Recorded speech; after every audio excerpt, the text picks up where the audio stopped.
All right. Cool. Thank you much. Thank you very much for your patience. So you should already see a few things. So you got a meeting invite for this, hopefully. And in the meeting invite, it also has a link to the slides for today in PDF form, so you can use those as a reference. There's also a few like actual links in the slides that'll go to the exercises for today. So, have those handy. But also I'll be able to share a few of those as well. And then besides that, this isn't really hybrid. This is basically in person. So the people online are not going to get any questions answered. It's very important to have kind of an online workshop experience for this too. And besides that, I think I'll probably get started since I've already wrestled with the computer for a bit and are pretty much ready now. Okay. So a lot of the aim for this workshop, as I'm guessing many of you have thought, is, well, writing is maybe not the most fun part of the stuff we do during our research process, but it is also maybe one of the more important things we end up doing, especially if we want to end up becoming researchers. And, somewhat independently, even besides doing research, being able to write is a really important skill. Like it'll always get you a lot of really important and awesome places in the future if you can help communicate your really bright ideas to the people around you better. And that's a lot of what this workshop is designed to do. So this is where we get into writing. Good. And maybe I'll just make this a little bit bigger. Everybody, perfect. You don't need to see me. You all kind of know what I look like.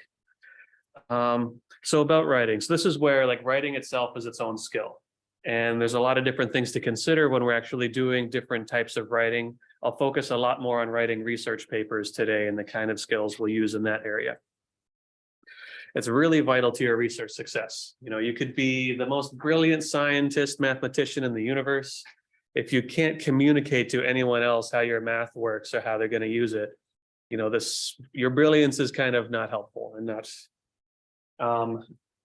possible to be shared, I guess, with other people. And the challenge here is, when we're doing some writing, we're trying to figure out when we write something, is this good enough? Is it going to get our point across well enough? Are we communicating this clear enough? And this is where, many of us may write by kind of going through the process and like, this looks right. It makes sense enough for me. It's 2 a.m. It pretty much makes sense. There's a picture I made yesterday that kind of supports my writing for now. Hopefully this all makes sense. So we'll talk about how we can make sure this makes more sense, much clearer to people, including not yourself. So we're going to talk a lot about, what does this look right part mean? So maybe at least when we're all up at 2 a.m. before our deadlines next time, we'll have a better tool to understand, okay, independently of my current fatigue, how well does this sentence look? And you can use some tools in that area. So we'll talk about this in some ways, what we mean by writing good. And we're going to specifically, our goals for today to talk about sentence clarity and how to make them more clear. And then, and some of the next workshop as well, we'll talk about how to organize text to express our ideas better, to make sure that we can basically write a whole document that covers like the whole scope of some research pretty well, and review a lot of common pitfalls of some of the issues in writing sentences for today.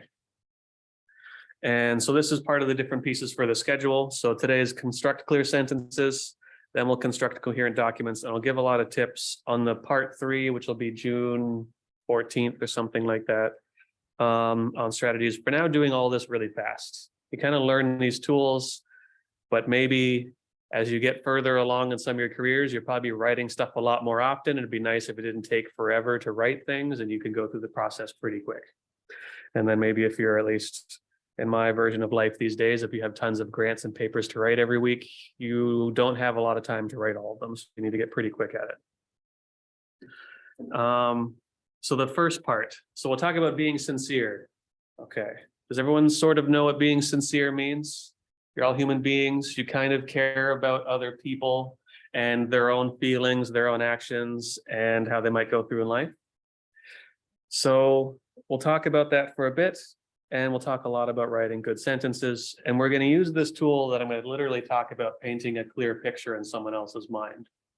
So the faster you can physically make well, not physically, but I guess mentally make someone else picture what's going on in your sentence, is the clearer your sentence will be.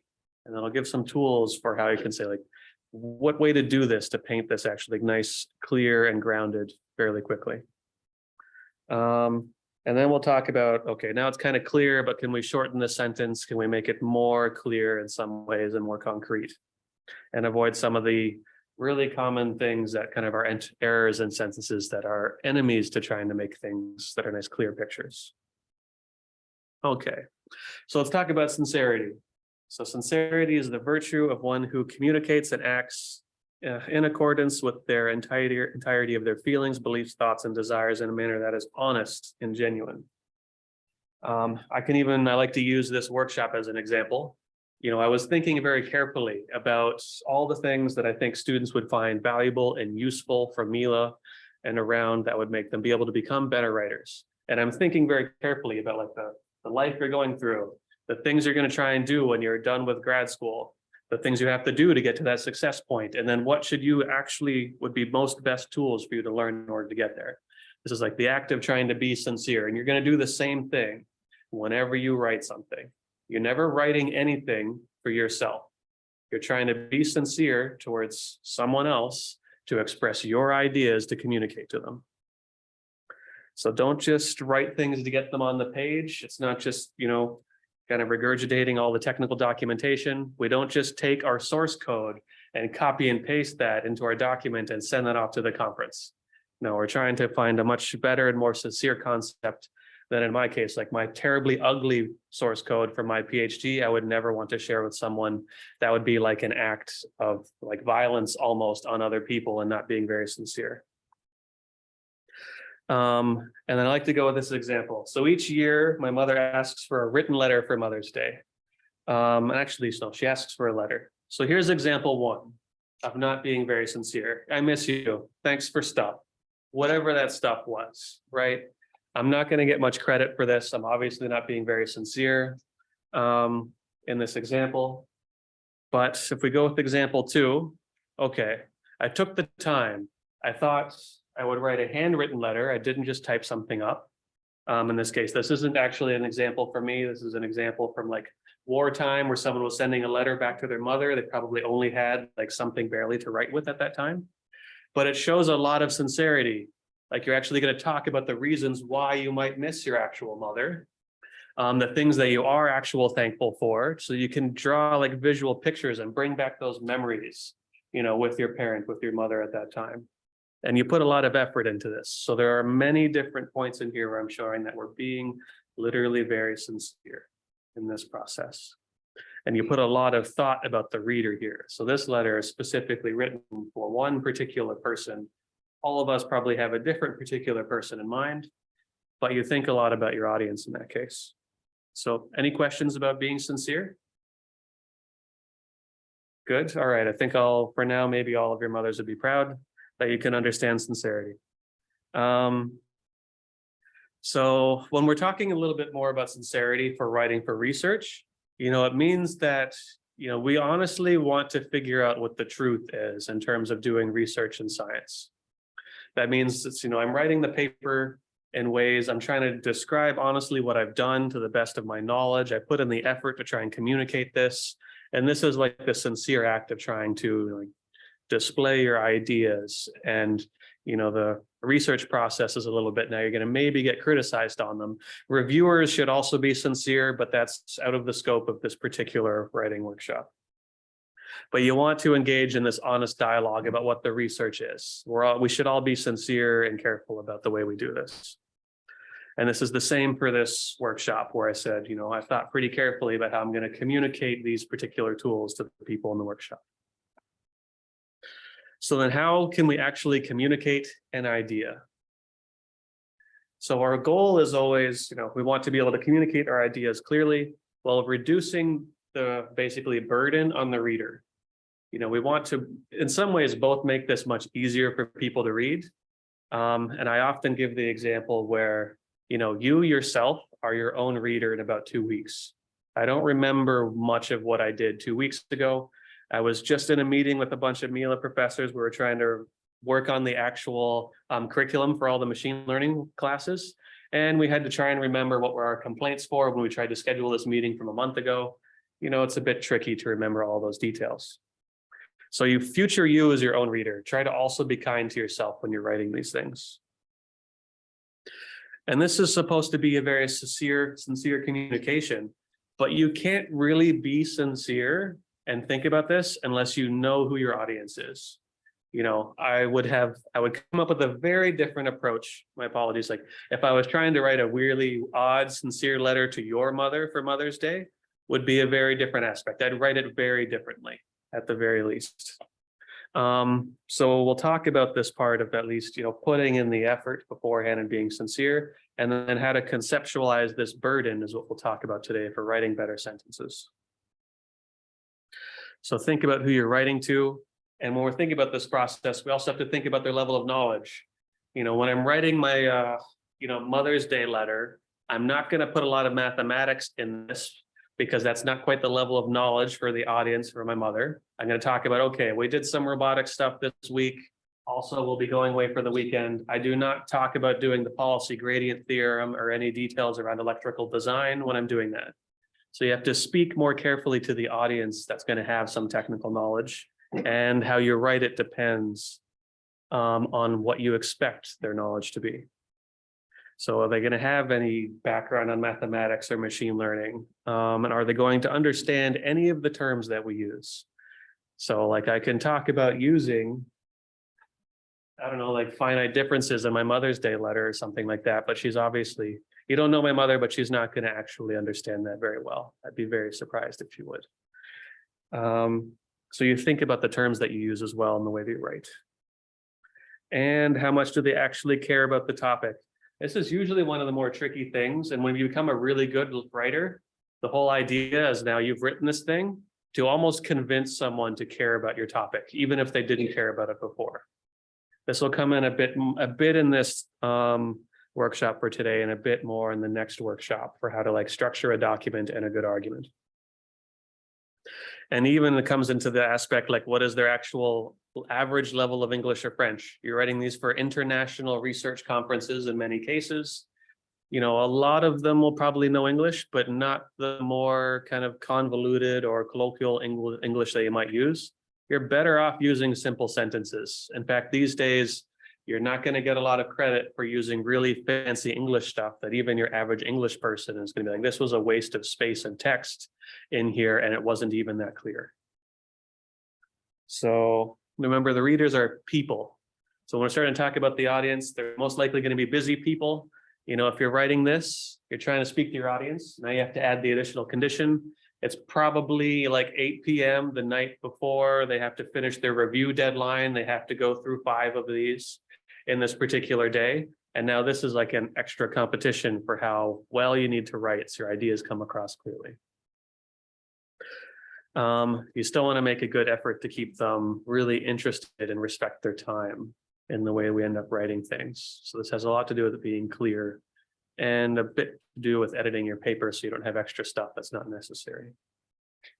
So we'll talk about clarity a lot today and trying to keep them on track. And the part where I always like to note here is, you can run experiments on the cluster until it literally catches on fire. But if, again, you can't communicate why you did any of those experiments, burning down the Mila cluster was not worth the effort that you put into doing that. So keep that part in mind. Good. So I'll share a lot of tools for being able to help me publish papers and write successful grant applications. I guess I also have a somewhat unique background in being able to write a lot of these things for the workshop because I am mostly multidisciplinary. I submit research papers to graphics conferences, machine learning conferences, robotics conferences, even some social science conferences. So you have to figure out what your audience is and impersonate one of the people in those groups basically each time. And, it gives you a lot of flexibility in doing different writing. Okay, so I talked about this for a bit. Reviewers also have other priorities. So you want to figure out how to write as well, such that they'll clearly understand your document, even if there's a fire going on the other side of the room while they're reading it. So one part I like to always think about, one way to conceptualize this is the reader has a limited memory, just like every average person.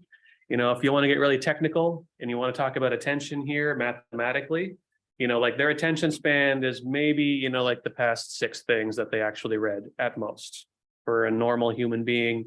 And then when there's a fire going on in the room, maybe their attention span is now the last 4 things that were in the sentence. So you can think about actually how to construct this. So I'm going to give an example. So we consider a who's it, a what's it, and a thinger. The who's it is adjusting the temperature of 100 gallons of water at 2.7 degrees. A what's it is for measuring the wind speed of an African swallow in the spring. And a thinger is for calculating the periodic orbit of Halley's Comet to the 14th percentile. So the point I'm really trying to make here is halfway through this sentence, you probably forgot what a what's it and a thinger was, because you've already had to process a complicated enough sentence, where am I here, in order to understand just what a who's it is for whatever reason. So this sentence contains way too much information. You probably will have to reread it 4 or 5 times before you can start to understand it and maybe even figure out what these different items are for. So when I'm talking about readers have a limited memory, we definitely can't write anything like this because there's too many concepts going on in this sentence for people to normally remember. So that's kind of one of the concepts we use for painting a really quick picture. So this is the example I give here, and I already kind of discussed that part. So in terms of doing practice, these are just like some nice tools when thinking about reading. Writing is also its own form of self-debugging. A lot of times I really encourage people that before they even go in to do the coding, can you write out most of the ideas here that you're going to have and they actually make sense and they'll go together?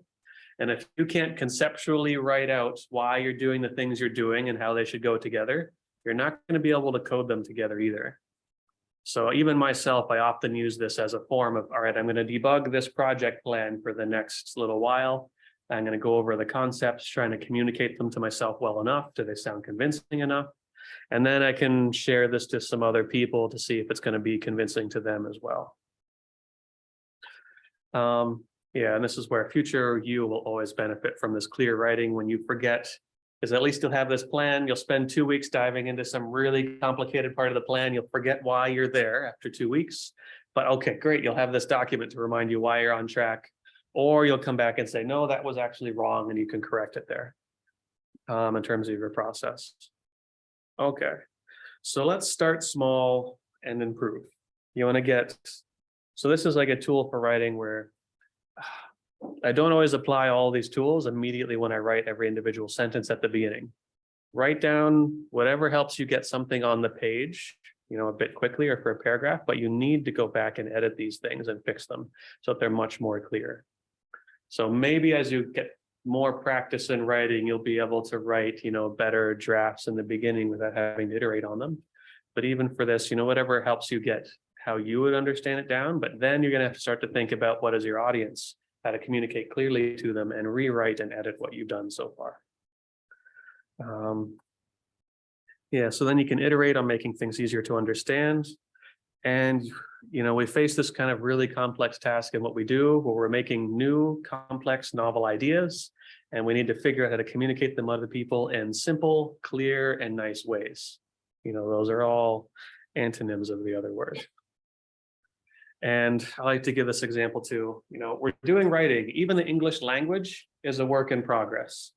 It used to be, this is a little small clip from Macbeth, but here upon this bank and shoal of time, we jump the life to come. We don't write like this anymore because this is not very clear and easy to understand. We don't know what the bank is or the shawl is or why we're jumping the life. None of these are very clear verbs or acting. Paints a very blurry picture in your mind about what's really going on. And you'd probably need to read the entire paragraph or section to understand what's happening here. And there's maybe even a reason for these days why we have like their entire PhD just trying to figure out what this line, this one sentence means. We do not want to write like this. I really hope that for most of my writing, no one comes in 10 years later, spends months just trying to figure out what I meant by one sentence. That would be very bad. Okay. So let's talk about writing clearly.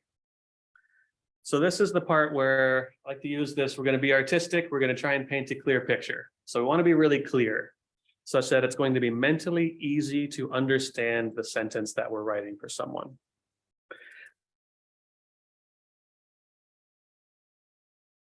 But you can add even more detail to this picture when you're talking about something that you end up like trying to get them to visualize. And then you can make your sentence more more useful in some ways too. So like maybe it was technically clear from before, but it's not conveying a lot of information about the things that are going on in the sentence. And then we'll talk about making things vivid. So this is like now adding some additional, you almost want to add like life and movement, to the picture that you're trying to paint someone, so they can actually see how things interact. So let me talk about like one example for today. So I guess, yeah, sorry, before this example, we're going to talk about basically how we can create a clear picture. So we want to paint this picture, and let's think about sentence structure. So our goal is to make these pictures really clear. And the way we can do this is by considering very carefully where we're going to put the subjects, objects, and verbs in a sentence, and which verbs we're going to use, and even which objects we're going to end up using in the sentence. So here's an example. All right, Sam eats pizza with Alex. Seems like a pretty clear sentence. Here we've got some subjects, which are Sam and Alex. We've also got a verb here that eats, as well as the part we're going to do there. And there's also an object in here, which is pizza. So Sam and Alex are eating the pizza. And so this is just sort of a definition here, and I can outline a little bit. Things that are underlined are basically going to be subjects. I'll bold a lot of the verbs to help pick them out easier. So this sentence, I'll say for the most part, is clear, but there is even a few issues in the way that this is written. So how can we paint even a clearer picture for the version of this sentence? So we've got, all right, some objects and some relations between objects. So Sam and Alex, they're eating pizza in this case. So we know at least that Sam is eating pizza right now.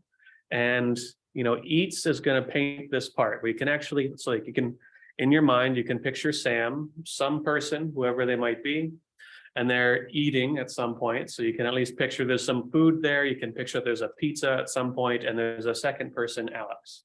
And now this is the picture you've basically been able to paint in someone's mind right now with this sentence. I haven't given much more details. You don't know what kind of pizza it is. You don't really know where they are, anything like that. So it's not quite concrete yet. But even here, we can think about different ways to try and paint this sentence that are not as good. So from this, we can already, see this image of two people. There's definitely a pizza. And I've talked about the objects and the verb, which is eating in this case. So let's talk into how this is constructed. So we want to make a picture. We must consider the order in which we paint is very important. And we want to emphasize all the important pieces that we can and emphasize them usually first in the sentence. So you very much want to introduce your objects in a sentence first. Like you want to talk about Sam and Alex. They're the ones that are really going to do stuff. And then you can start to talk about them after you've painted them in some way. Then you can start to introduce the stuff that they're doing. Because if you do it the other way around, you end up constructing kind of confusing sentences that are really conceptually challenging to understand until you get to the very end of the sentence. So I'll give some examples of this, and you can always pick better verbs, which we'll talk about later, and more precision. Okay, so when we think about this, all right, I give you the word Sam. Maybe some of you happen to know someone named Sam, so you pick someone very clearly right now. I can't currently think of anybody, but you at least have a person in mind, some human being, when we're painting this picture. Okay, all right, Sam eats. Okay, so Sam is eating something. This is a little bit more clear. We can actually now visually see what Sam is trying to do. Although it's a bit hard to picture someone like more concretely or vividly when they're just eating. We don't know what they're eating. The act of eating is kind of a complex subject. So you can't imply actually too much more when you say Sam eats.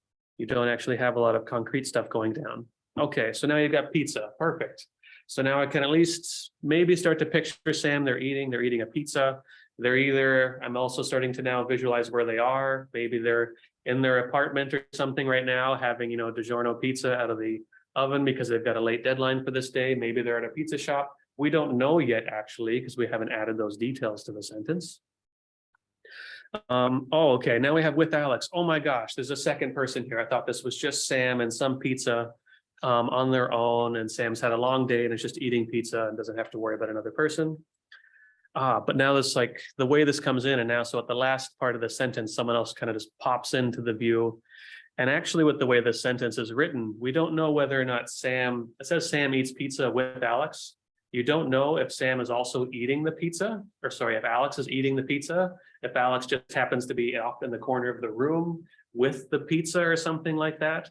So there's already some lack of clarity in this sentence, even in the way it's already been written and in the order that the objects and subjects are introduced. So these can paint a clearer picture, really, except for eats, which is really hard to picture until the pizza arrives. So I'm going to take this, maybe I'll stop here for a second. If there's any questions about like the way, the ordering we're starting to use here and why things aren't clear even for a few parts of the sentence? No, pretty good so far. All right, so I'm going to give an even worse example.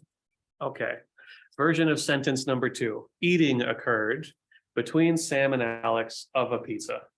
Plenty of sentences are written like this. So this has some real issues. So eating is the first word. And this is odd because like you don't have any objects yet. I'll give everyone a few seconds. Try to visualize a picture in your mind of just the word eating. What does that even mean? It's like it's a concept in some way, but I can't even picture any people. I don't know what they're eating. I don't even know how they're eating, where they are. So starting off a sentence with this doesn't paint anything really in someone's mind when you choose a word like this at the beginning. And also, basically, it's really hard to picture eating by itself. So this sentence on its own requires additional mental gymnastics to figure out how to understand. And it's very hard to visualize most of this until you get to the very end. You have eating occurred between, you can say with Sam and Alex. So there's at least 2 people. You still have no idea what they're eating. So they're kind of blobs. I can't quite picture what their arms are doing yet at the moment because I don't know what they're eating until you finally get to the part of a pizza. And that helps. And now I can finally paint the picture, but I had to wait till the very end to actually understand what's going on in this sentence. So we want to avoid sentences like this. And I'll talk about some of the challenges in this. So there's also a lot of related words that are far apart. So you've got eating, which we do know is at least like a more common verb and can be kind of clear. But you have to wait in the sentence, a long time until you have to at least go through the words occurred with until you get to Sam and Alex. So you have to not only hold on to this concept of eating, so we're increasing the attention span, whoever has to process this sentence, to now figure out what occurred with is going to do, and then Sam and Alex. Because when you think of someone like eating occurred with Sam and Alex, almost sounds like there's this weird amorphous concept that's over here doing some eating, and Sam and Alex are off in the corner kind of wondering what this concept does, is all I can truly picture from this sentence until I get to the pizza part. And we're actually applying just common sense to figure out that this should mean Sam and Alex are eating the pizza together, and that there's not some weird presence that's eating and then Sam and Alex are watching. And also pizza is at the very end. Everyone should know in this room, pizza comes first, and then everything else should follow, or something like that. So you really want to avoid some of these clauses. I put a few links in the actual slides as well. So this makes a very prepositional phrase when you use eating occurred with, which means you kind of like use a preposition. So before, we're going to add this kind of confusing concept. And then that's going to have to wait until we modify the sentence a bunch before we understand what it does. We want to avoid these types of phrases, and we want to avoid these types of not good verbs. What is occurred? Almost anything in the universe occurs. So this is a pretty useless verb to put in a sentence. It doesn't apply much meaning. We would like to just have eating. Eating is good. We all do eating most of the times during the day, things like that. We want to get rid of things like occurred. And we want to also avoid things that are these like subordinate clauses. So it means at the end, a subordinate clause is something you tack onto the end of a sentence, but it can't be a sentence on its own. So you kind of constructed most of a sentence here. Technically, you can have a sentence.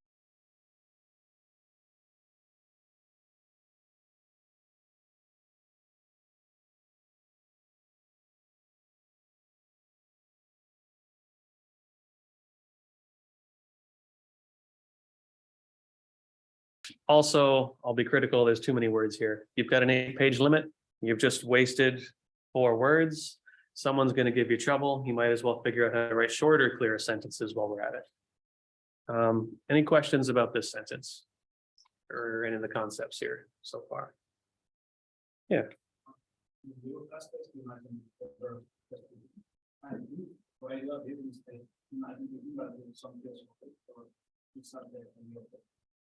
Mm-hmm. And I guess then when we compare this what we have with the real estate. And I guess that's also Yes, I guess you're already pre-creating like I don't know, blocks of memory that you hope to fill up lately, and then you need to keep those organized in your mind for at least a few more seconds when you go and read this sentence. And then even, there's an optimal way to write a program in some source code that's nice and short and sweet.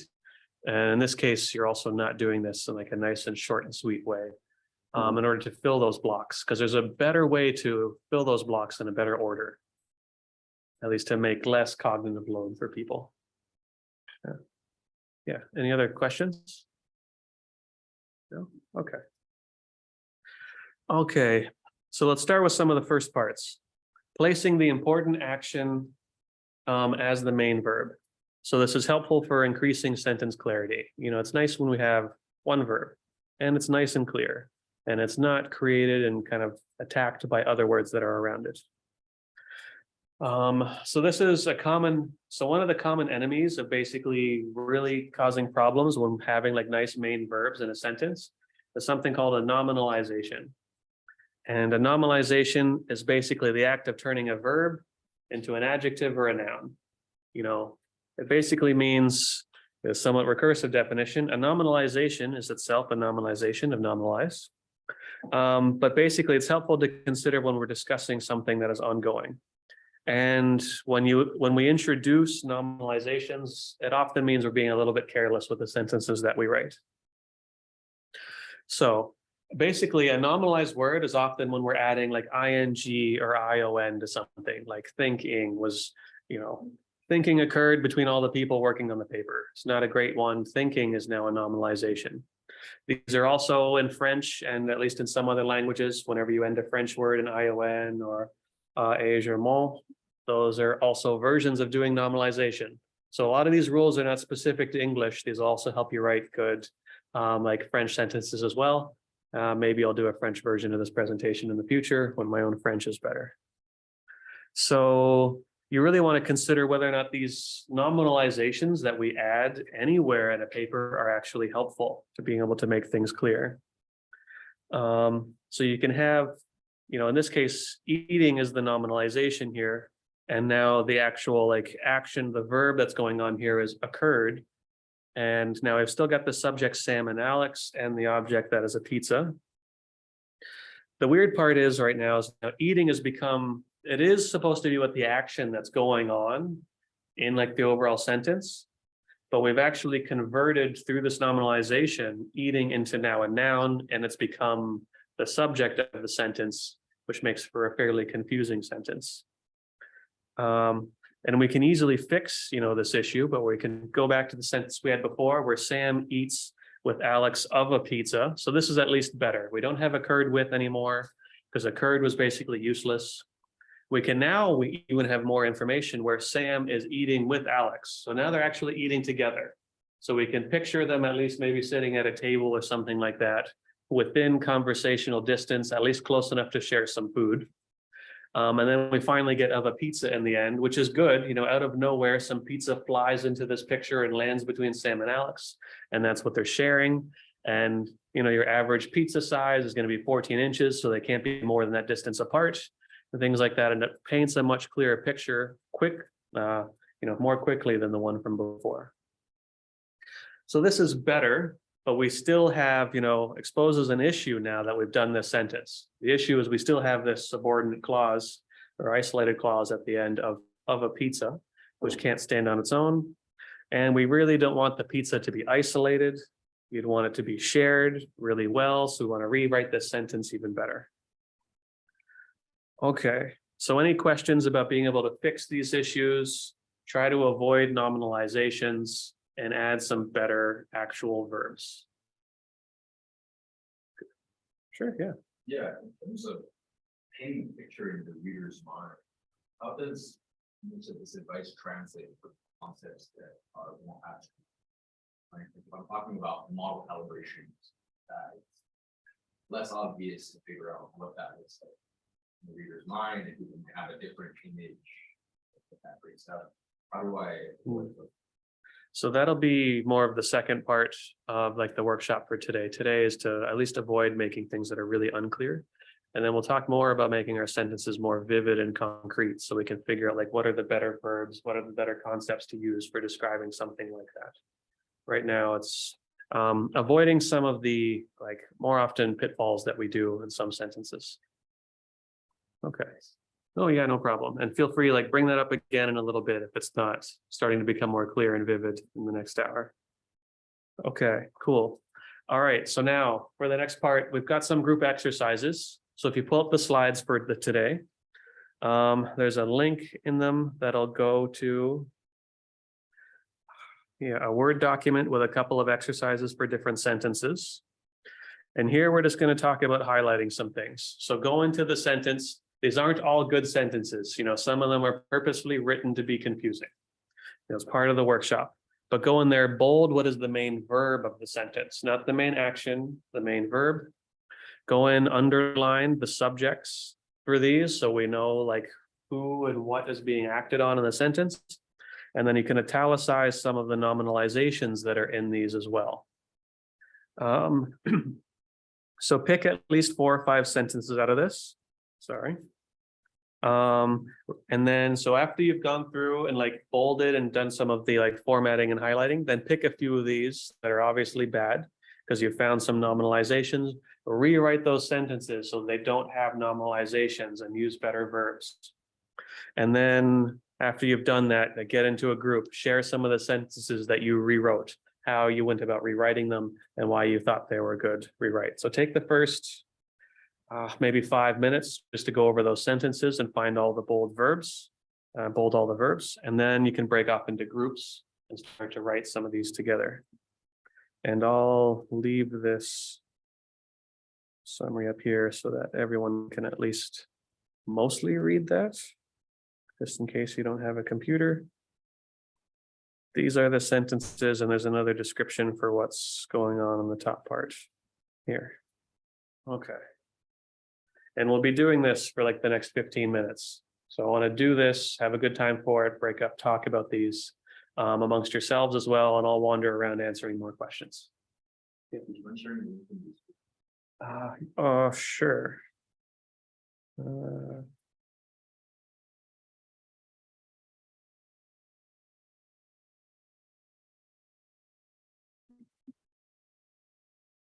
There, that should work for now. No problem. It's also in the meeting invite for today. Okay, so I think what I'll do instead, if I go to the Slack channel, there's at least the writing tips or what I've been doing for this from before is if I go back to the general channel, which is somewhere in this long list of stuff.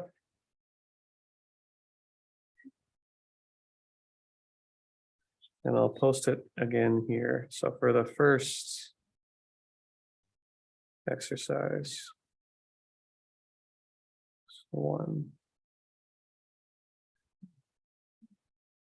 There. So you should be able to go find it inside of the Slack channel for Mila as well.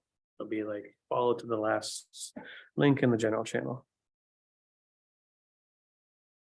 Great.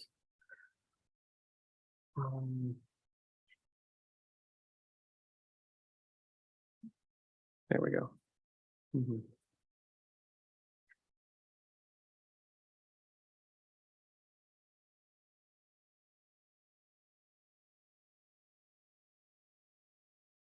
Oh, you should make a copy of this and edit your own version. So don't fix these for everybody. Make sure you grab your own to fix. Okay, good.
Mhm.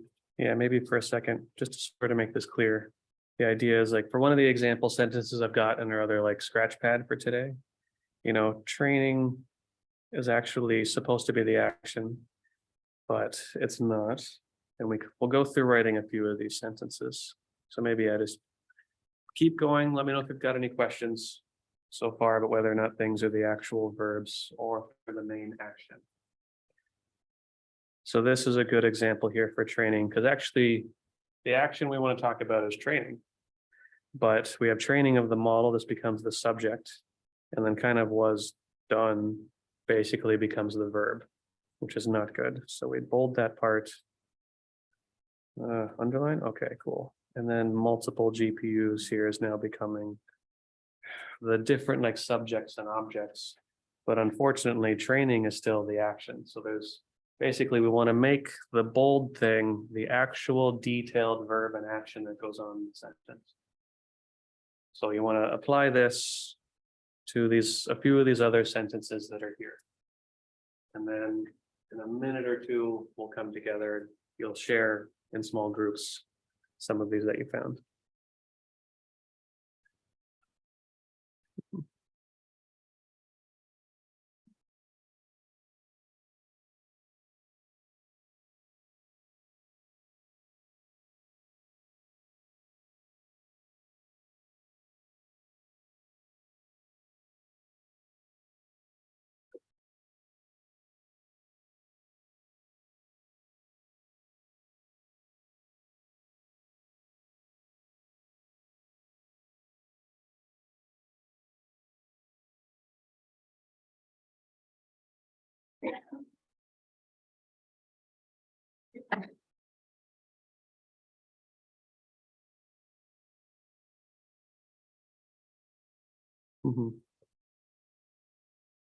Okay. Hopefully you've like edited a few of those sentences so far, or like at least followed some things. So now like get into groups of at least 3. And then pick 1 or 2 of the sentences together, work on rewriting these sentences. Especially the ones that aren't so good, like even sentence 1 there is quite terrible. And then work on rewriting these together to be more clear. All right.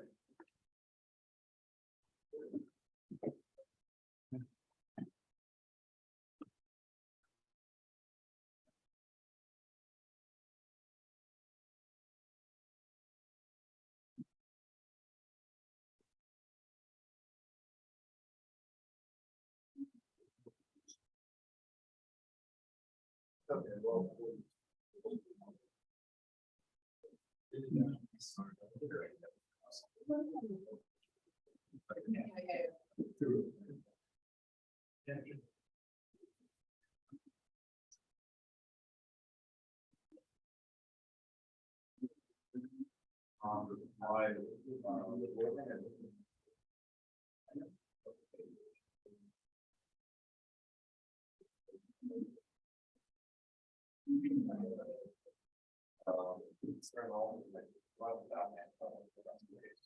Batman is considered.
Oh, it is interesting.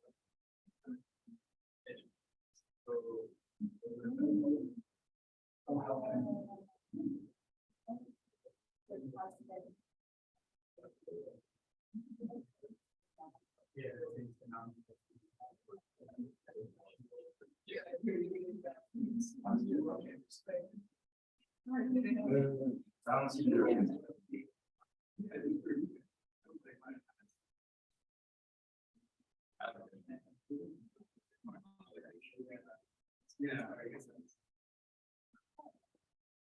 No, I guess that's.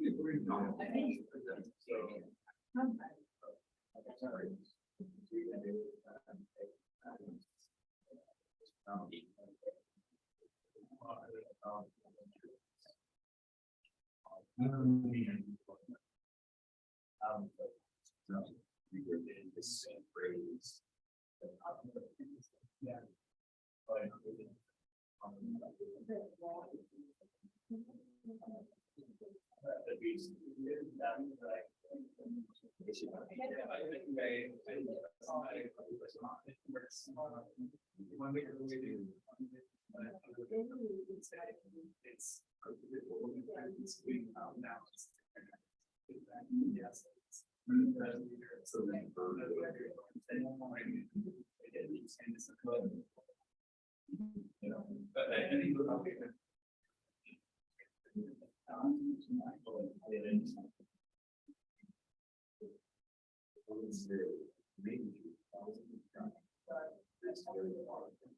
Yeah, they.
It's like we can also say balance.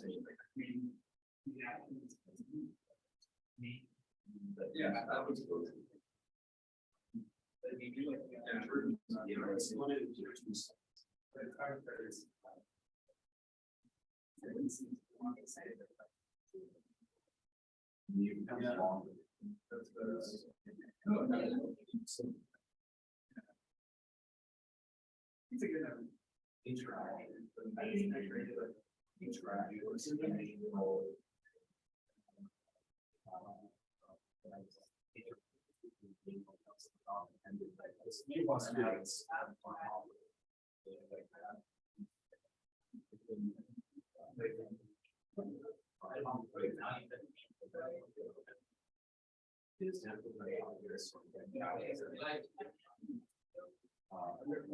They are.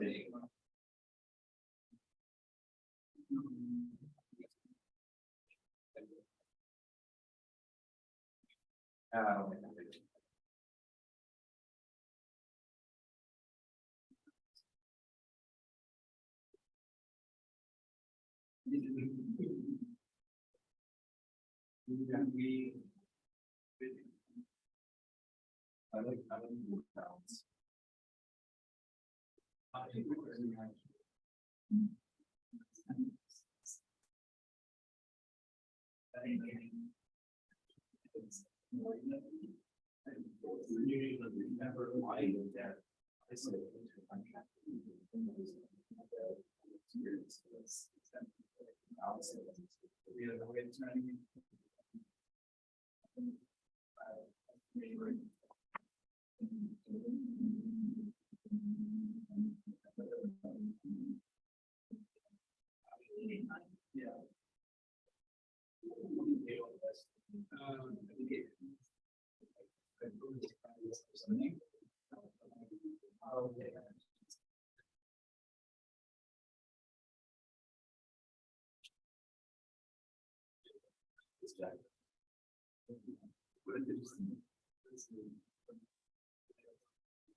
What I suggested.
For the main goal, it's one line that will stay. Maybe not. That is a thing. The main goal. I hold myself. So just.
All right, everybody, I'll have to stop you there for now.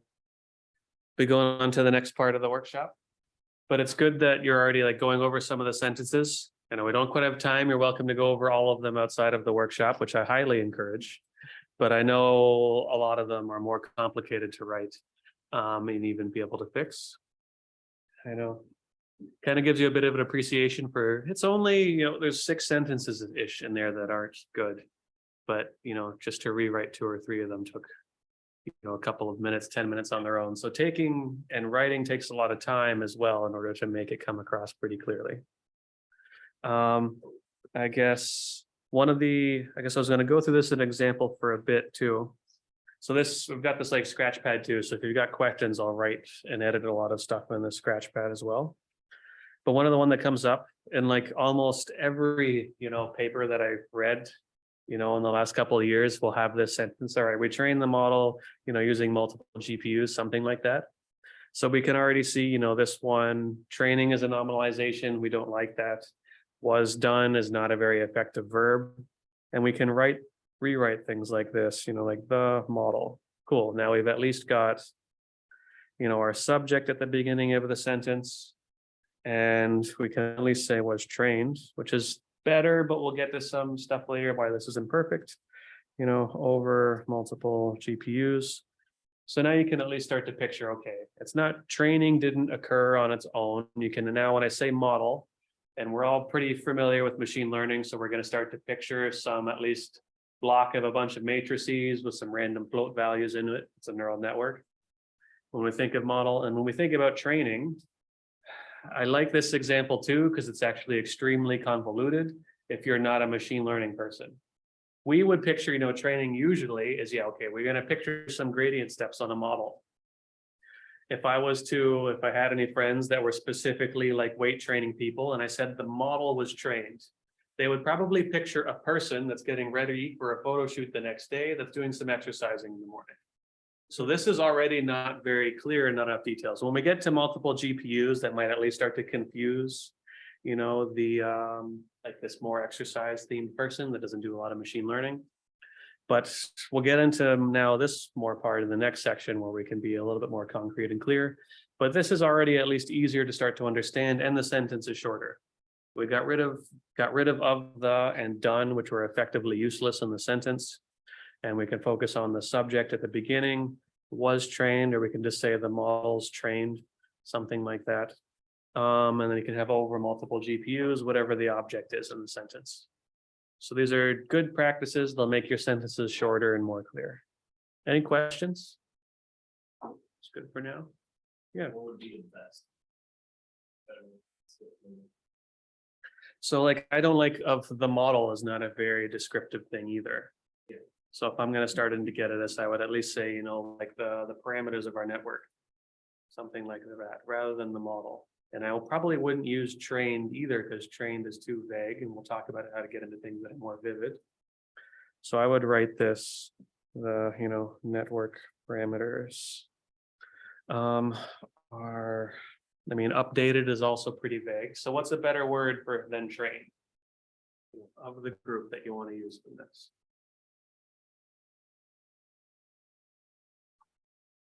Optimize is better. Fine tune means that there was already an optimization done beforehand, kind of. So I've got optimized. There's some other ones in here. I mean, you can use updated, but that's also not very clear. Sorry? Untested? Adjusted can work. That one's maybe a bit more vague because anything can be adjusted. You know, right now I adjusted my hair. Cool, something like that. But that was, you hardly even noticed that if you weren't even looking at me. But you want to use like more vivid verbs, and these are all past tense, which I don't really like either. And we want to use the active current voice, which we'll get into more. So you'd want to have stuff like, you know, the network parameters.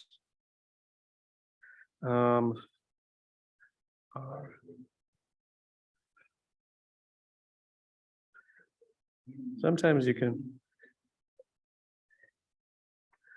Yeah, indeed. So you can say, you know, we optimize the network parameters. There's now a much simpler, nice version of this. You get optimize, which is pretty clear in terms of maybe the algorithm we talked about so far. Unfortunately, you're using we here instead of like the actual model. So you're starting to get kind of confused about what the subject is. The subject is not you. You are not physically optimizing the actual model parameters. Don't get too meta on me right now, because I know you're writing the code for it. Make it happen. But this starts to get into be able to writing, you know, a more clear sentence from just, you know, the model is trained over multiple GPUs. But at least, you know, like using verbs that are more like, yeah, optimize, it can be improved. You can be more specific, like we perform gradient updates on the network parameters, or gradient updates are performed on the network, or the network is basically, sorry. Yeah, those are different ways to be able to start to write the sentence. My apologies, it's the next section where we get into making sure the sentence is more clear. Right now, we're just figuring out how to get rid of nominalizations, put the subjects and objects earlier in the work, and get rid of extra verbs. So these are at least all versions of the sentence that were better than the original one, that is training of the model was done over multiple GPUs. There's still a lot of variation in how you can write a sentence, and you don't want to reuse verbs too much. So you don't want to use optimizing 6 times in a paragraph, but we'll get into that part later. Okay. So hold on.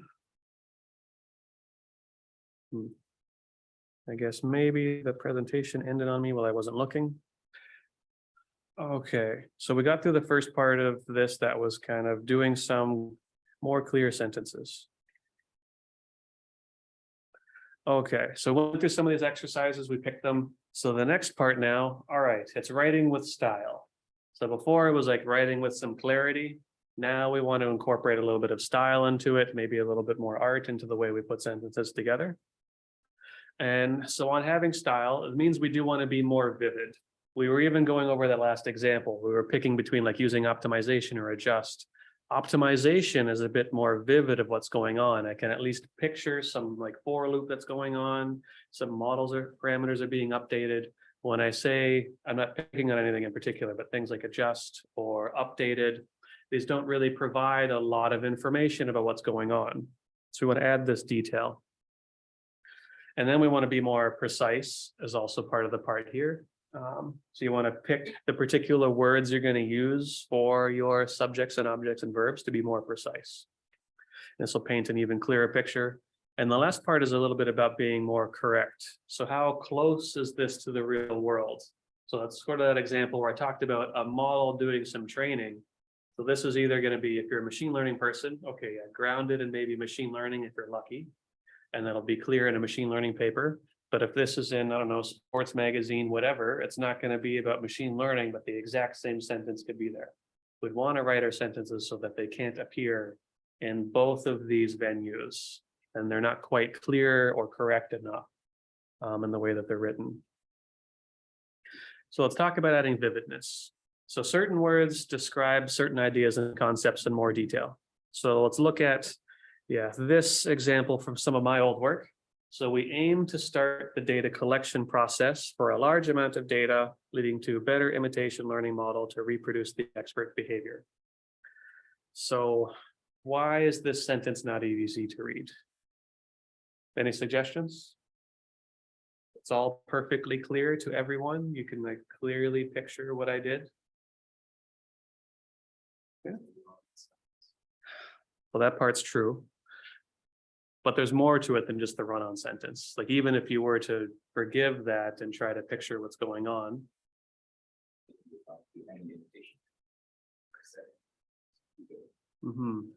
Yeah, so it's also being applied to any imitation learning. And this is, again, so it's pretty vague, a lot of the sentence so far, not providing a lot of vivid parts. Yeah.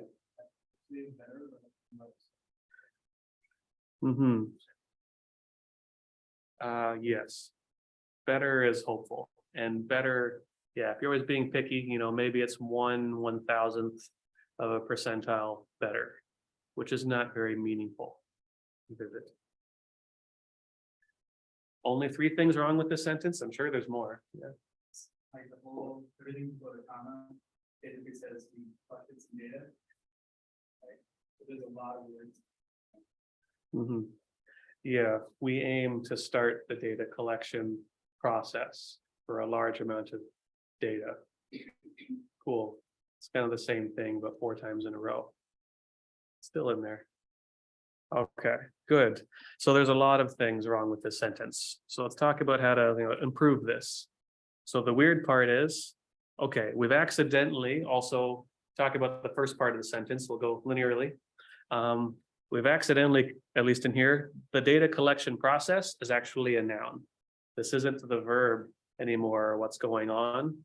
And so technically in English, you should put hyphens between all of these things, because now this is one thing in terms of grammar, but I left that out so I could be more confusing. And I wrote this many years ago, so I wasn't as skilled with the English language back then.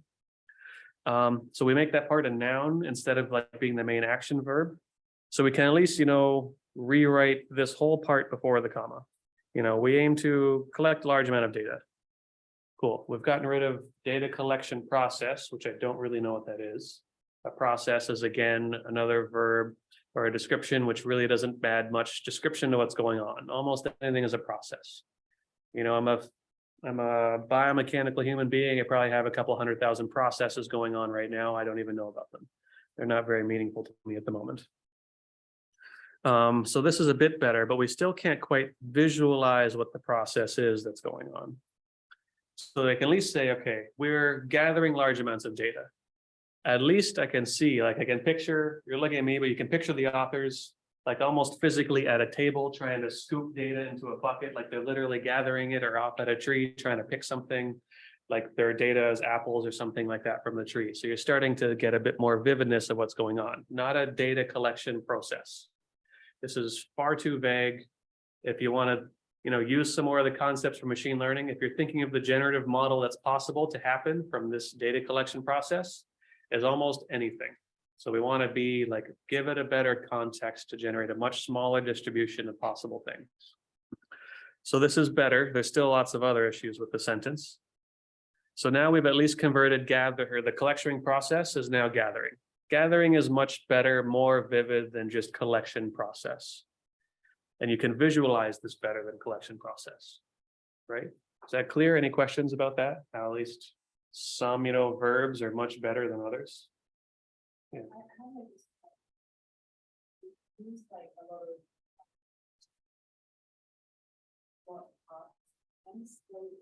about birds, but when I usually just like write, I don't write grammar, and so in paper, Sorry, should we always use the past tense?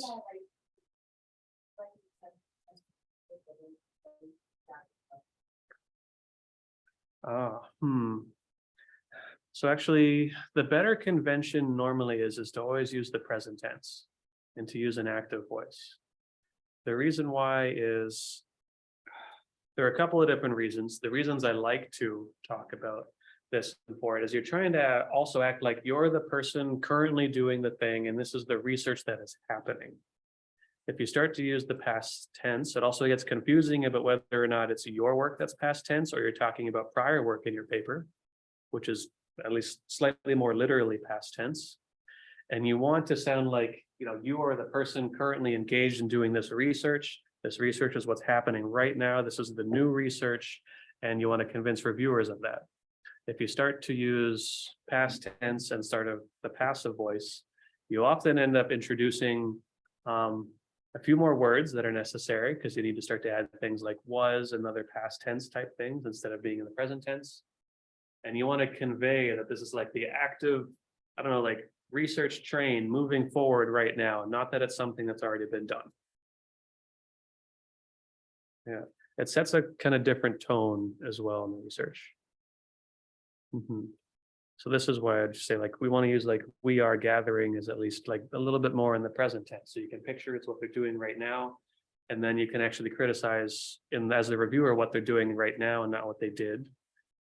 Because then it also says like when you get to the reviewers, like, no, this is currently in the present tense. We're also somewhat willing to answer the rebuttal and provide some updates because this is current research, but the best we've done so far. Yeah. Sure. I'll touch on that a bit more about kind of a bit more in the area of active versus passive voice in the next couple of slides. Yeah. So we're clear on why gathering is much better than a collection process. One is not necessarily more correct. Like grammatically, a lot of these things are technically like grammatically okay sentences. They're just not very clear sentences. They're longer than what needs to be, and they can be written better. But however, our style when we're doing research is we want to be understood as clearly as possible and, be able to, paint this picture inside someone's head. This is sort of like the version you don't always have figures in your paper, not for everything. You would want to be able to literally have someone visualize like the figures and what's going on in the paper and the processes really clearly. Okay, so there's a lot of, additional words can be used to paint a clearer picture. So at least we can say, change this a bit where we gather more data. For training imitation learning, performance increases when matching the expert data. So these can all be improved in different ways. These are all now more vague. So if I'm going to gather more data, more is not a very descriptive thing. It's not a number, at least some amount you can start to talk about. Again, some people were criticizing early, like performance increases doesn't really mean much. You need to compare this to something. Like if I say my jumping performance increases, does that mean I finally managed to dunk? Does it mean I can jump all the way to the moon right now? There's no way to actually talk about this in a vivid way. And matching the expert data is also pretty vague because matching doesn't imply a lot of information. So in this case, matching is another nominalized verb, which we want to avoid anywhere in a sentence for the most part. So, and also we've got this process as when matching the expert data is also fairly wordy in this sentence. We can reduce that quite a bit. So if we take now this sentence and we want to be more precise now, we were more vivid. Now let's be more precise. So instead of more, we can rewrite this like, okay, we gathered 100 new trajectories, or sorry, 1,000 new trajectories. Now you can even start to picture how long it takes someone to gather 1,000 trajectories, and you have a better idea about the amount of data that was collected. And when we compare the agent, it solves 5 additional expert tasks. So now we can talk about, the expert tasks. It's not like just matching them, but it's also learning to like solve the same 5 ones that the expert was able to do. So we got rid of performance increases. We got rid of matching expert data. We can be more precise about talking about the amount of things that it was now able to solve and still talking about expert tasks, but we don't need to say matching. We can at least say we compared them and it solved them. Solved is also saying like, okay, it's doing better or equally to be able to do that task. Matching the expert data doesn't really mean anything to me. That's cool. I mean, the expert data, what does matching mean? Does it mean that like you looked at the expert data, you somehow found two of them that looked alike and then you just abandon it? Here, I'm actually saying, no, it was at least a bit trained, and now the new agent that we have now can solve additional tasks because of that data. So you can even start to picture, like before, when you read the sentence, you're gathering some more data, you do some imitation learning, it's better. Now you should be able to at least picture, okay, someone went through the effort of collecting 1,000 trajectories, and now we compare against some agent. So now you can at least maybe start to picture, in my case, a robot or something like that, or maybe an Atari agent, and it's going to do 5 additional expert tasks. So you're picturing it having expert behavior on these tasks as well, not just matching some expert data in the way that it works. So any questions about these sentences? Making things more precise now, using some values, some better comparisons in our sentences. Yeah. So the idea of this section changed quite a bit.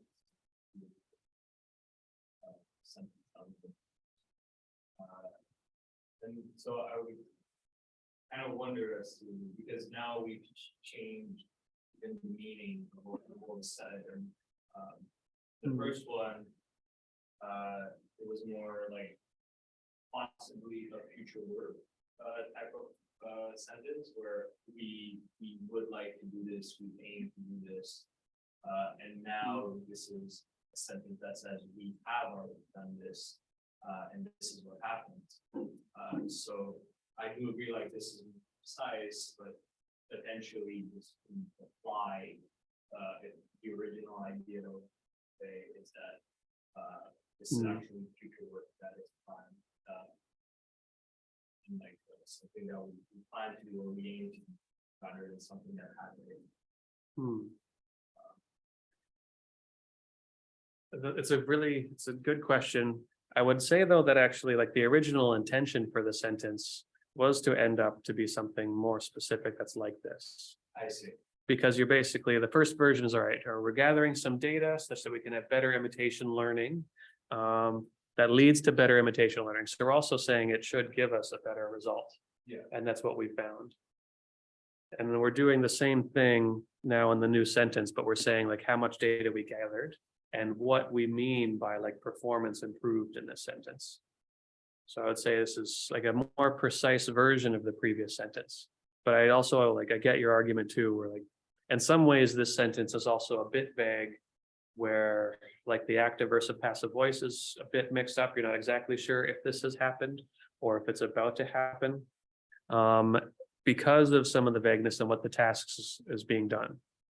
And now because it's been made more precise, now it's kind of, you think about this and you can visualize this, and now it seems like, okay, no, this is something that's currently happening that's being done.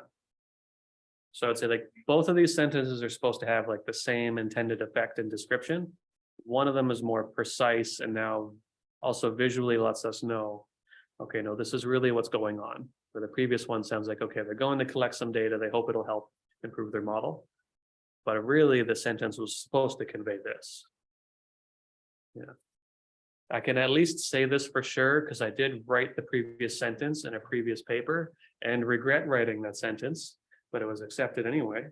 And I guess it was fortunate that I wasn't a reviewer on my own paper in these days. Yes. Sort of. Say what workshop. At what point you were worried about quality of the and to what point that this is like a lot of times you distinguish between the content and the form, the clarity of the writing and the model. But to what degree should we, as reviewers, invest time into a paper that is poorly written? I guess I don't invest much time into it. Like clarity is important in the way they write things. I guess I don't know, like for the most recent NeurIPS submissions, if there is an option in the review thing that says like, how clear is the manuscript and how easy it is to understand. I guess in a more of the other areas I submit in robotics and in graphics, there's a box where it says, rate how clear and easy it was to understand this, or does the writing need to be improved? So it's right there in the beginning, before even asking about what the contributions were, could you even understand this paper? So if you can't understand it or you're struggling to understand it, like for me, then like I don't actually know if they're communicating or did the research clear enough because I can't understand what they did. And I would say like, okay, this needs to be rewritten, at least in some way and made much clearer. So like maybe again, they went through the effort of like melting their like compute server that they've got to run a bunch of experiments, but if they can't communicate what they did clear enough, there's no benefit for any of us here in the room. So at least for me, pretty early on, I'm pretty critical about clarity and making it easier to understand.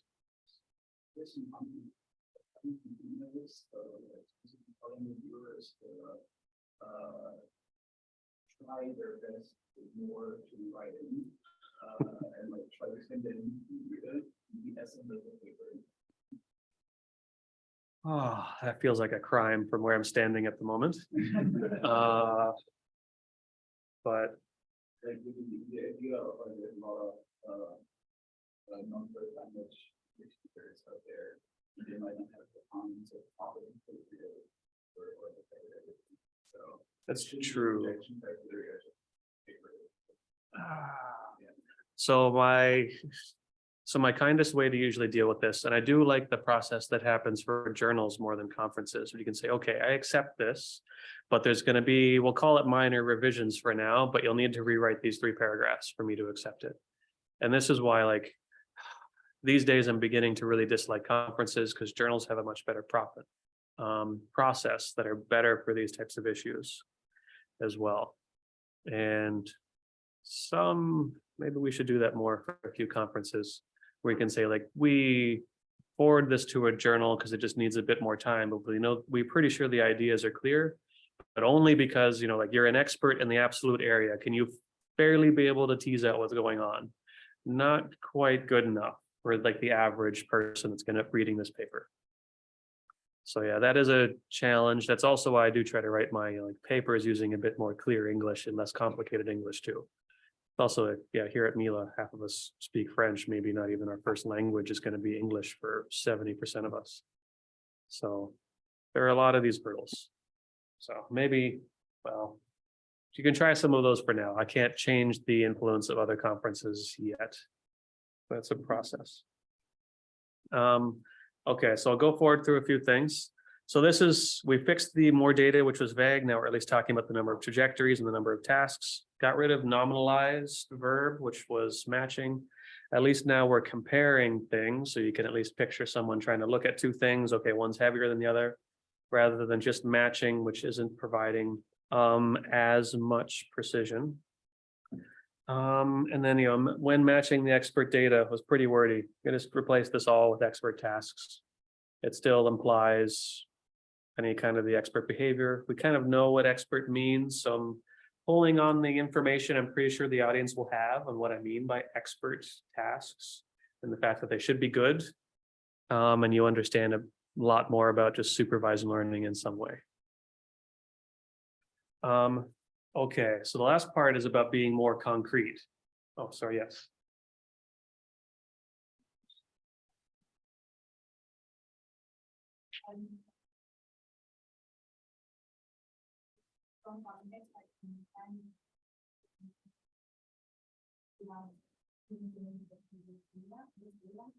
Mhm.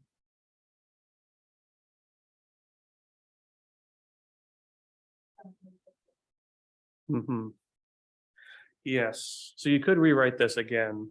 So you're gathering 100 new trajectories and we compare the agent. That part's still pretty vague. It could be improved. So you could say at least, also, if you want to do better practices where we're putting the subject first, you can say this, and then the agent is compared against the expert. And the agent solves now 5 additional expert tasks. That would be even more precise. It's going to now get a little bit more wordy to get to things, but these are the trade-offs that you're going to have to make. So here, like this sentence is at least much more precise than the original version of it.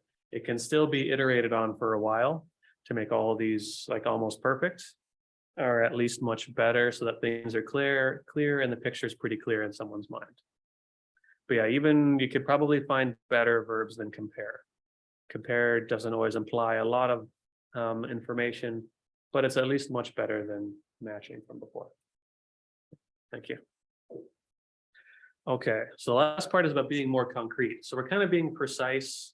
We're still kind of treating writing as this thing in the cloud, you know, that we kind of do, and hopefully it's more precise and it's not for actual human beings. And this is what we kind of want to get to more when we talk about being concrete.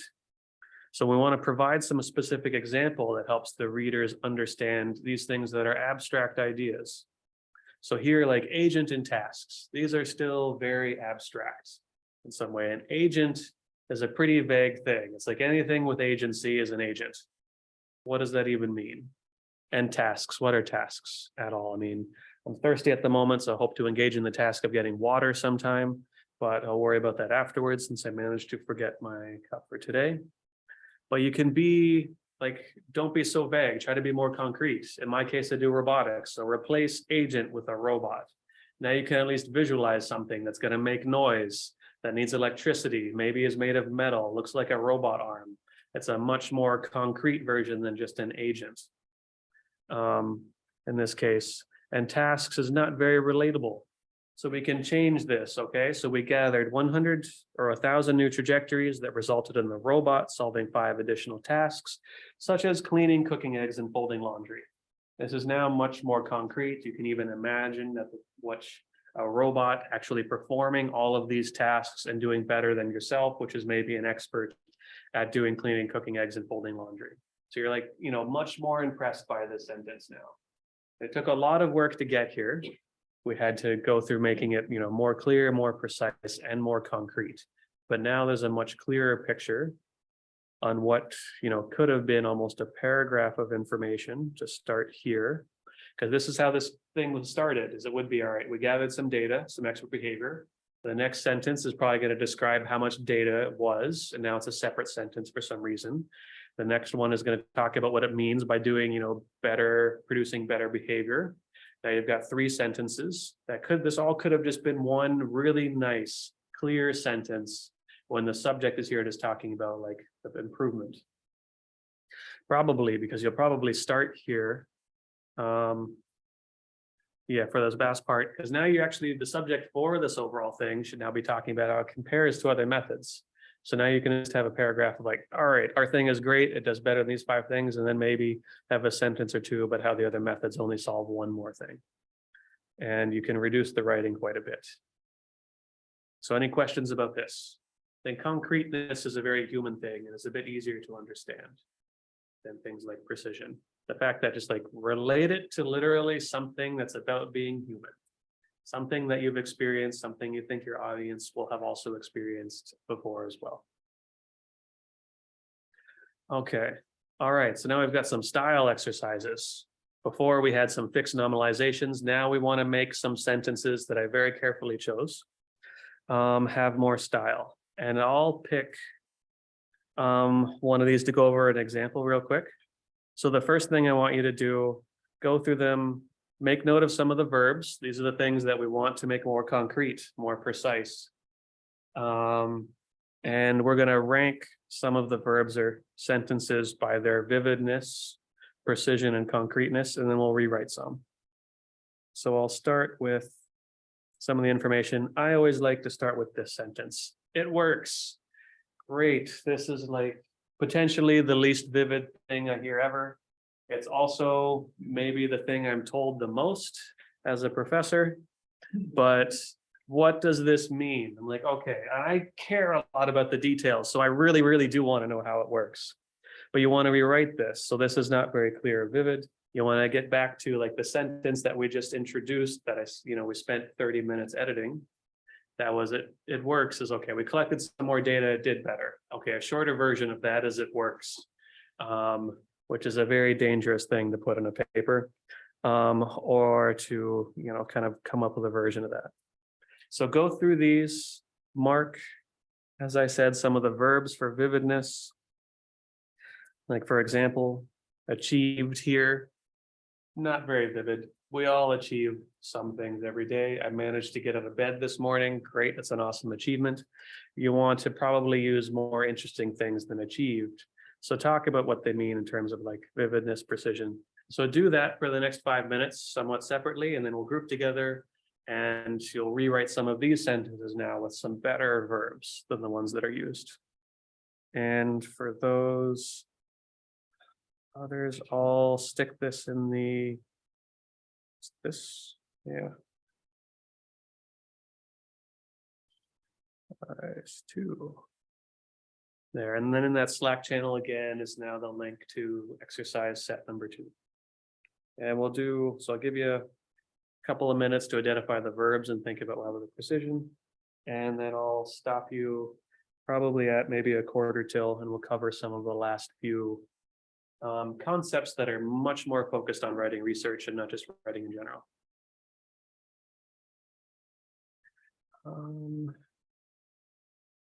Okay, that works.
Okay, it's far too quiet in here. Let's break up into the groups now and start chatting about how to fix some of these sentences.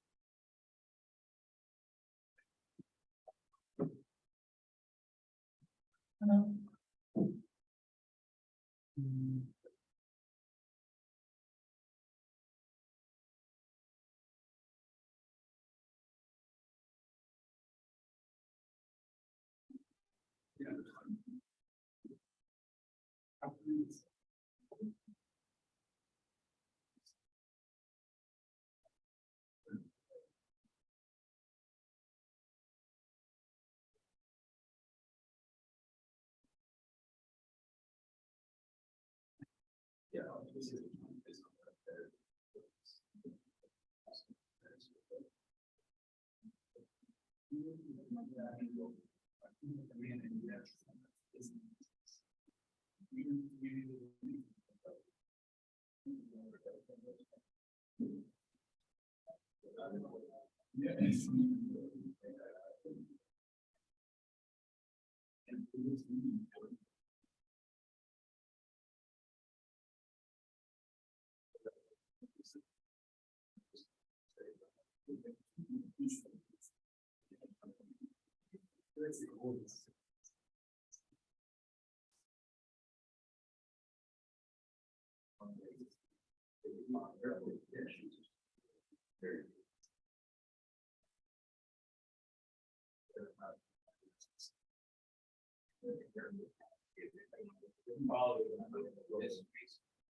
Yeah.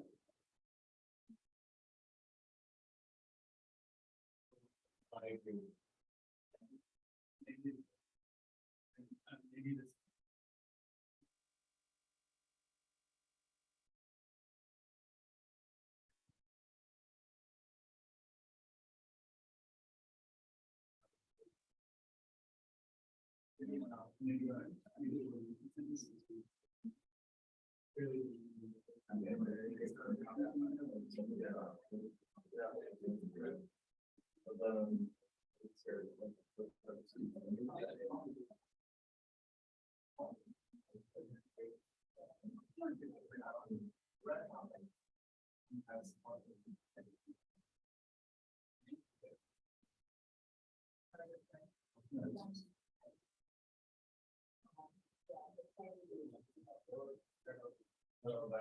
this.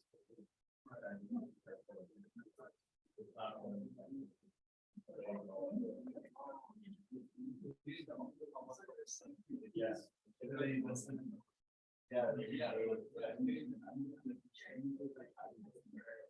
Yeah.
Yeah, it is.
Yeah.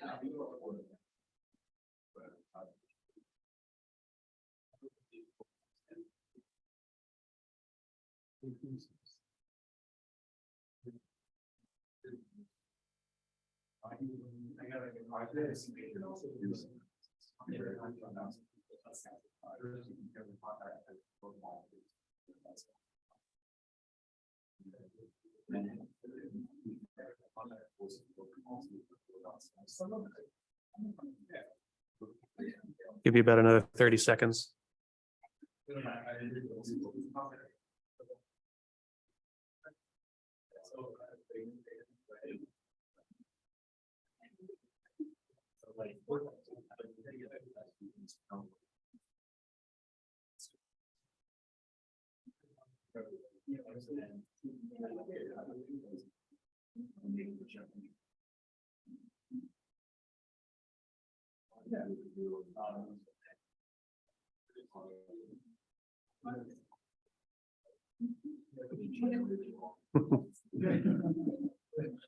Yeah. All right, everybody. Let's get back to the last part for, I guess, the presentation part of the workshop. You're again always encouraged to go back and work on editing some of those sentences or your own, whatever inspires you. Maybe one quick note is it's not always about writing a longer sentence in some ways too. I guess there was at least some anonymous sentences. Sorry, the screen is really slow. Okay, that's better. Where you can have like some examples where you can say like in this work, you can kind of get rid of in this work. They probably know that's stuff related to the paper. We aim to resolve. So resolve is not always a great verb. So you can kind of start to eliminate the first part of the sentence in this example. You can say like, it's going to resolve slow training and high compute demands. Okay, those are kind of the same thing. Like slow training is a function of having high compute demands. So you can likely get rid of at least one of those. And then you're going to design, a fast pre-training algorithm that requires minimal compute overhead. Well, that's probably what you're doing if you're helping address high compute demands. So I can see how most of this sentence can be simplified down to, our fast pre-training algorithm reduces high compute demands for SSL systems. It's still just as vivid. I at least uses reduces. I was implying that by resolve because I think this makes things run faster, but I don't actually know what resolve does.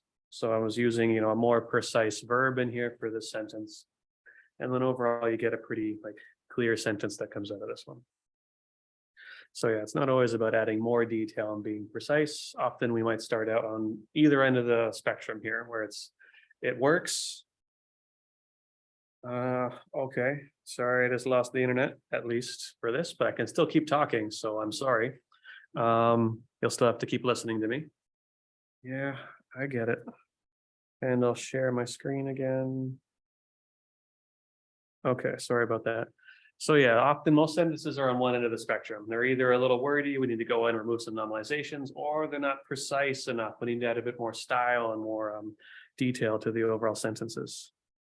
Okay, so then for the last part, these are tips that are much more related to doing like research writing too. So passive versus active voice, we talked about for a bit. You really want to prefer using the active voice. You want to sound like you're the person, I don't know, like holding the flag or the baton, going through this race, and you're the one doing all the work. It also helps reduce a lot of extra words. So if you're doing the passive voice, the collapse of a dead star into a point, perhaps, you can just say the black hole is created is technically passive. So the passive voice also ends up introducing at least more words, if not at least a few more syllables in the sentence. So when you're writing research, you want to sound again like you're the active person doing all these things, that you are adding new stuff. That's also part of the important part about being active. When you start to use the passive voice, it starts to blend in with everything else that's been done. And you can't make a clear separation between the new stuff that's in the paper that you're actively doing and the past tense of the old stuff that's been done. So that's one of the reasons why we carefully use this when doing research. Yes, and also helps add some enthusiasm. All of the passive voice stuff is a little more boring to read in some ways. Okay, it's really helpful to avoid empty words. So, you don't want to say, this is an issue.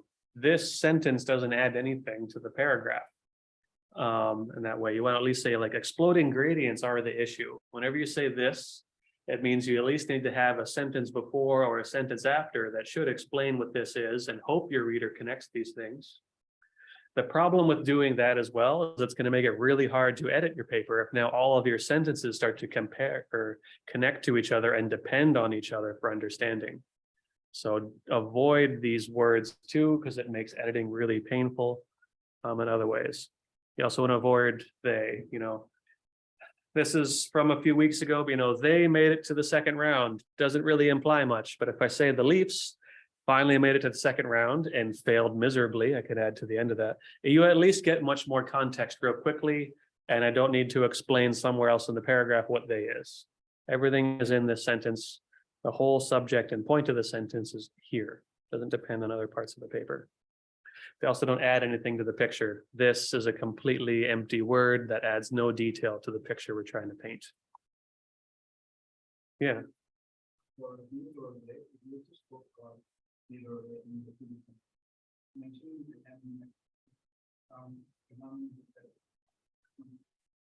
Yeah, well, if you're painting real clip, sometimes you can, I mean, no, I would basically always avoid using these. If you're writing technical writing and our worry is that the audience is going to be extremely busy and they somehow get distracted in the middle of those two sentences, they now have to reread the paragraph to understand what's happening.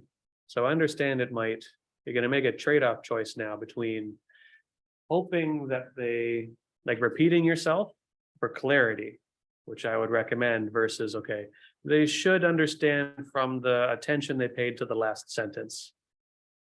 There's a lot of risks in writing it that way. There's a should, there's a hope, and the attention that they can actually manage. So there's 3 ways they can not connect those sentences together. Especially if you have more thises and you start talking about more than one thing in the paragraph. It might be confusing if you're talking about this from the previous sentence or this that you bring in the next sentence. Be more clear. It'll usually almost always be a benefit for your writing as well. Right. This is one I like to stress a lot too, is trying to keep your reader engaged. And one way to do this is to actually like always introduce your motivation first. Maybe some of you have read like an introduction paragraph, talks about a whole bunch of math, and then finally gets to the end. Okay, this example, we took blood samples from 12 people. We ran a test X for 13 hours that measures their stress level. Who cares? Oh, this is related to curing cancer. Now I suddenly care about this sentence only in the last 2 words. And now I have to go back and read this sentence because I stopped caring in the middle of the sentence about what it's about. If you rewrite this, you want to at least say while looking for the cure for cancer. Now I'm engaged in reading this sentence. It's already concrete. It's related to something I probably will care about in my life and already do in some ways. And then you can talk about what we did about those experiments afterwards. So try those subjects that we introduced in the beginning, make them meaningful and motivating for why someone should care about this. Same thing for writing a paragraph. That's why we have organized some of the way we write our kind of like research papers these days. And don't use long technical sentences at the end to tell the reader why they should bother to read any sentence. Same concept. Avoiding confusion. Okay, this is a good one. I come up to you, it's a long day. Your experiments are not running on the cluster. You probably start to freak out in the middle of the sentence because I ran them on my laptop. So this is why I'm saying this is bad ordering.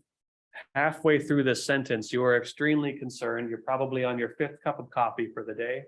And if you didn't give them enough time to finish this sentence before you stop freaking out, you might have been actually really concerned.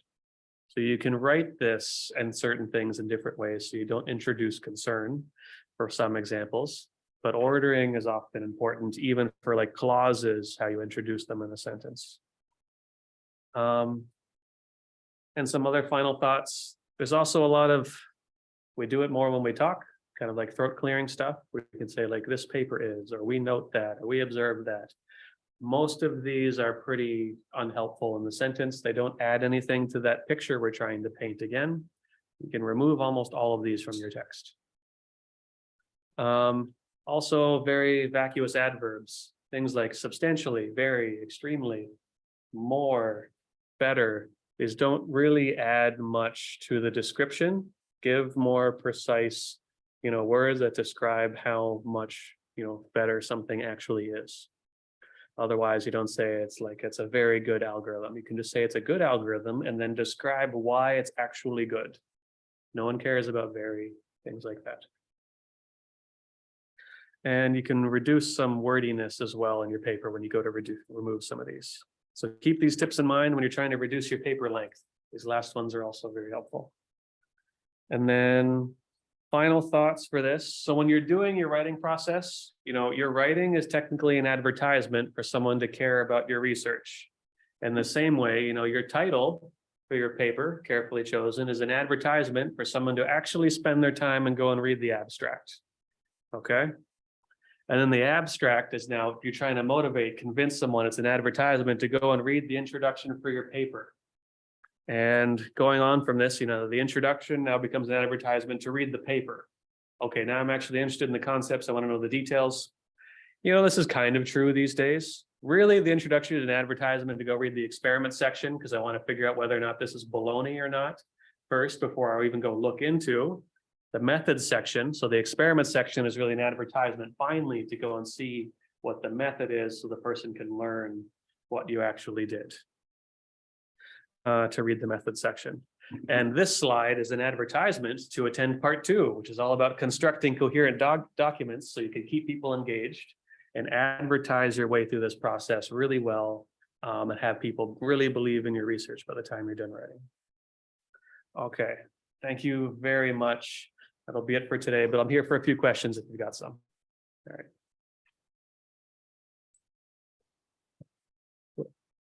Yeah.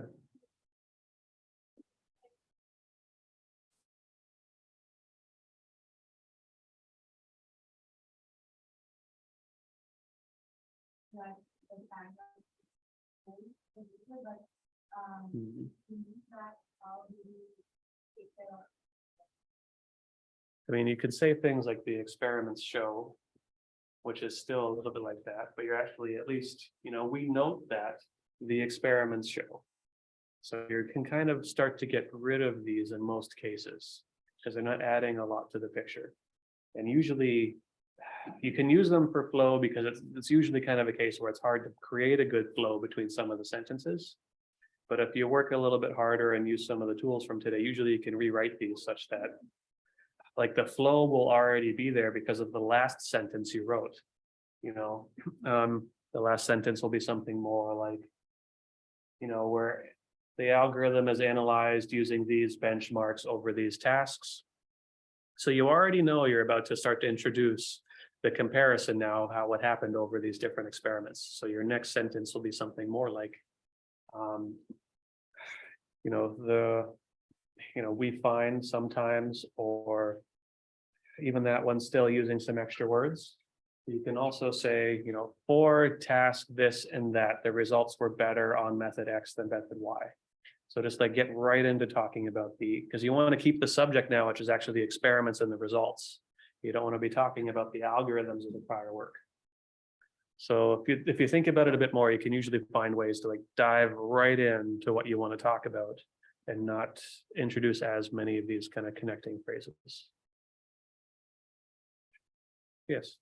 So, I'm more of a general question, and I guess that may be very important right now. So, what are the rules, and laws, and I guess consensus on using ChatGPT for writing, for kind of research?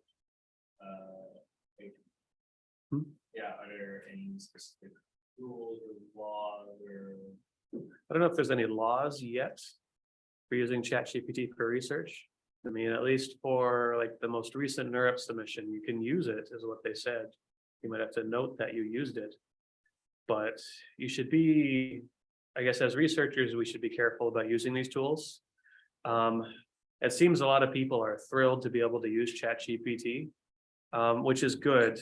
But if I'm going to take the lens of the view of this from a writer, so I, on average, know a lot of people aren't like generally great at writing, and the way you communicate with ChatGPT is figuring out how to write.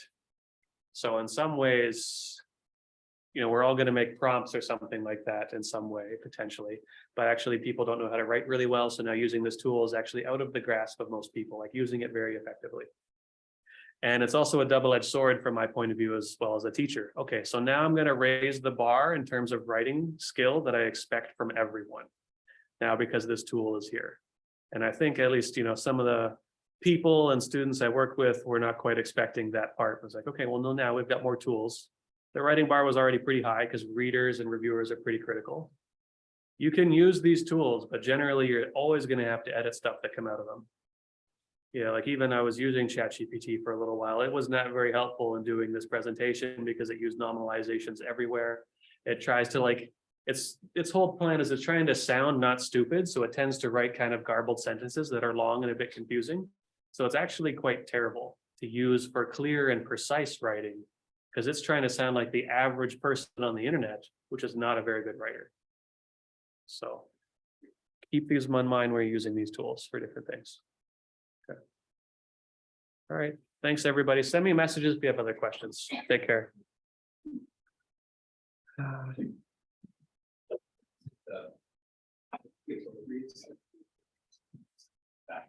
word that is advertised. Like, if I'm reading an abstract, I never see the word sounding. Like, I'm hoping that the fact when they make it sound. Okay. Or is it not supposed? It usually sounds like to me, it sounds like they're over promising things already, and I'm already more critical of the paper by using a word like astounding. This is not a scientific word.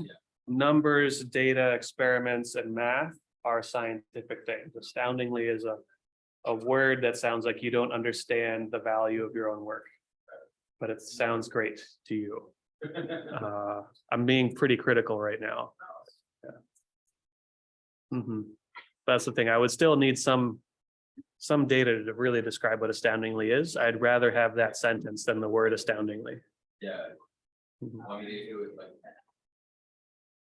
Astoundingly used. If people just conclusion in an open question that was. An open question, but where the answer to the open question was stated. Right, I think, right, astoundingly deep.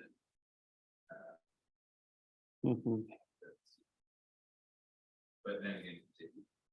You can at least say surprisingly, and the point is, when you say astoundingly, that's also a very personal thing, because it's astounding to you, maybe not to the other people. If I would say, okay, surprisingly, then at least I would say the community would be a bit surprised if P equals NP. Not everyone would be astounded by this in some ways. So you're making a choice that's, the person that would put that in that sentence made the choice to write it more to themselves and not to the audience they're trying to speak to. Yeah. Sure. Yeah, absolutely. Yeah, cool. I find the next one's much easier as well, at least to write and put together. Because it's kind of like you're writing a program, and if you just don't do it in the right order, a paragraph doesn't make sense and doesn't compile in someone's mind. Like when first writing. A little bit. It's going to be a bit of a document structure too.